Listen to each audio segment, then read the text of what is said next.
Today we're diving into a really important report from Bob Slovic at Virtualization Options LLC. Now this is an organization that's all about public transparency, and they've put together what is essentially a blueprint for how our schools can lock down their IT systems and, maybe just as crucial, rebuild public trust. So let me just start with a question that I'm sure is on a lot of parents' minds. Is your child's personal data actually safe at school? It seems simple, right? But in the world we live in today, the answer is, well, it's complicated. And for a lot of people, it's a huge source of anxiety. And let's be clear, this isn't some far-off hypothetical threat. The report makes it absolutely plain. Schools are on the digital front lines. We're talking about hundreds of attacks every single year that disrupt learning and put incredibly sensitive information at risk. So what on earth can be done about it? Well, here's the good news. This problem is not unsolvable. The report we're digging into today lays out a clear step-by-step path forward. It's all built on a foundation of auditing your systems, securing them, and then communicating what you're doing. So let's start with why this is so urgent. Okay, first things first. Why schools? I mean, why have they become such a massive target for cybercriminals? Well, the report points to a few key reasons, and it really starts with the enormous amount of data they handle. Just think about it for a second. Schools are basically a treasure trove of valuable information. We're talking student health records, grades, personal info like social security numbers, family financial details, and even staff payroll.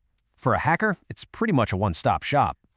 And when a breach happens, the damage goes way beyond just stolen data. It can bring online learning to a screeching halt, cause real psychological harm to families, and, as the report really emphasizes, it can completely destroy a community's trust in its own schools. It really strikes at the very heart of what a school is supposed to do. To really understand the stakes here, we have to look at some real-world examples. The report walks through several recent incidents that show just how vulnerable our schools are. And remember, these aren't just statistics. These are communities and families that have been seriously impacted. You can see a pretty scary pattern developing here. You've got a phishing attack in Florida that tricked staff and created total chaos with payroll. In Baltimore, ransomware completely locked down the district's systems, stopping online classes for thousands of kids. New York City got hit with an attack that flooded their servers right in the middle of state testing. And then a huge data breach in Texas? Well, that exposed just how deep some of these security problems go. And, schools don't exist in a bubble. They rely on dozens, sometimes hundreds, of outside vendors for software and services. And as one person in the report put it so perfectly, our security is only as strong as our weakest partner. If one of their vendors gets hacked, the school gets hacked. It's a chain, and every link matters. Okay, so we've laid out the problem, and it's a big one. So let's shift gears and talk about the solution, which is really the core of this whole report, the comprehensive IT security audit. You can think of it as the blueprint for building a digital fortress around our schools. So what exactly is an IT security audit? At its heart, it's basically a top-to-bottom safety inspection for a school's entire digital world. The whole point isn't to blame people after something goes wrong. It's about proactively popping the hood, finding the weak spots, and fixing them before the bad guys can get in. It's all about prevention.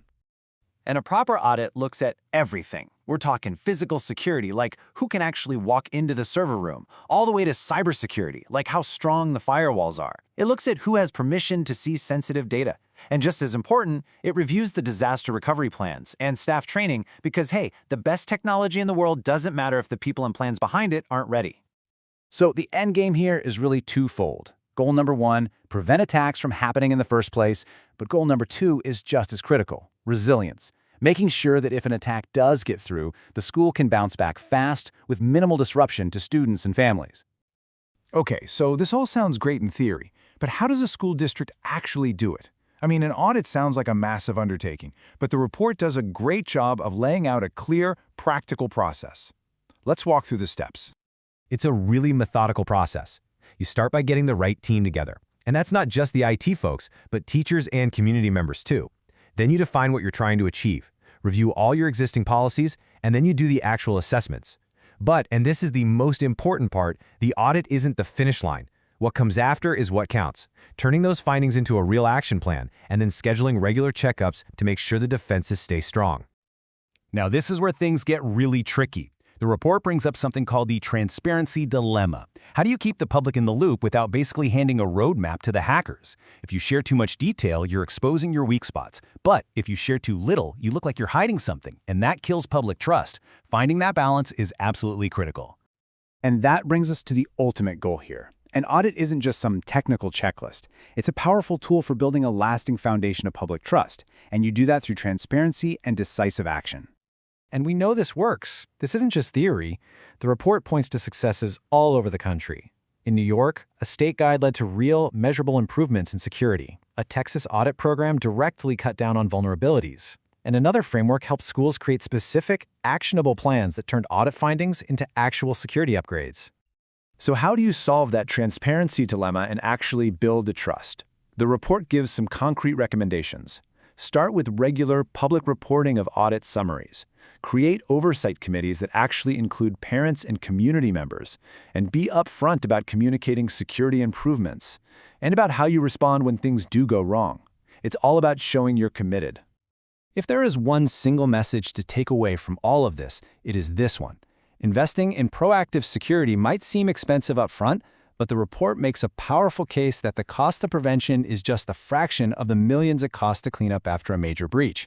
It's not just a smart investment, it's the only responsible one. So in the end, this report from Virtualization Options LLC shows us that a clear, effective blueprint for securing our schools is already out there. The frameworks exist, the steps are defined. The final question it leaves us with is really a challenge to all of us. Will our community stand up and demand that our schools use this blueprint to protect our students and earn back our trust?